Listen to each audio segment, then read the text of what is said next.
fifth, gravitas, is still actually used today in parlance, and rightfully so. Today, gravitas is sort of used to connote grit or self-confidence. This is part of the Roman gravitas, but not the whole story. The simplest definition of gravitas I can find is dignified self-control, but that's so vague it's almost useless. Gravitas was upheld to an extreme by the Stoics, who tried to remain centered through times good or bad. A Roman with gravitas did not talk frivolously when he spoke. Something needed to be said. Just as a ship must maintain its structural integrity through storm or calm, a true Roman must maintain himself and his state of mind through luxury and poverty. If not, the deleterious effects of decadence or destitution could take hold and overwhelm the individual's capacity to reason. The seventh and final lower virtue was virtus. This derives from the Latin word for man, and essentially meant manhood. Virtus is another interesting one. It was essentially a declaration of separation from the animal kingdom. Romans decided their ability to reason set them apart from beasts, and postulated that this flame of difference should be guarded and cultivated, lest man fall back into his beastly tendencies. As time went on, virtus came to encompass much more than simple reason, and art and culture, also hallmarks of humanity, were lumped in.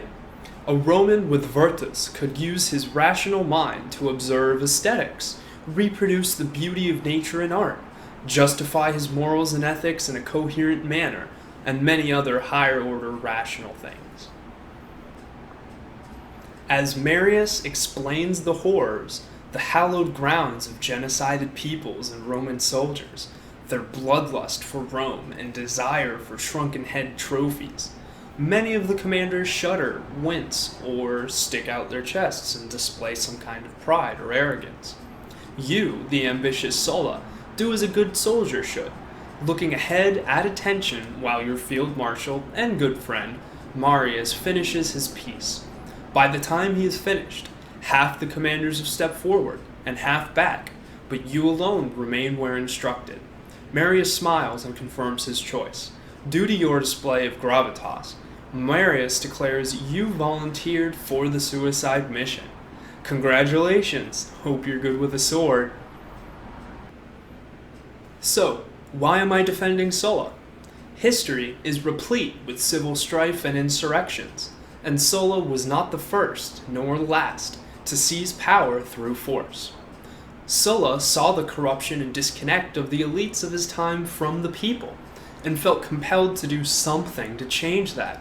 So he did.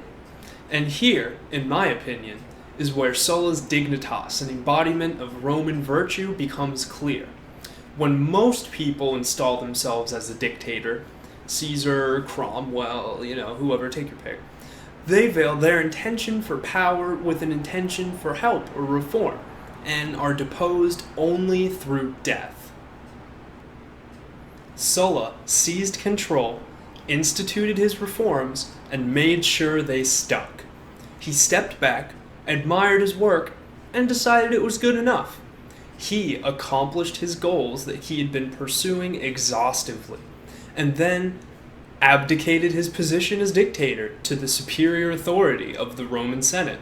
That's right, he just moved to a quiet villa far from the bustle of the city, harvested a few good crop yields, and calmly passed on.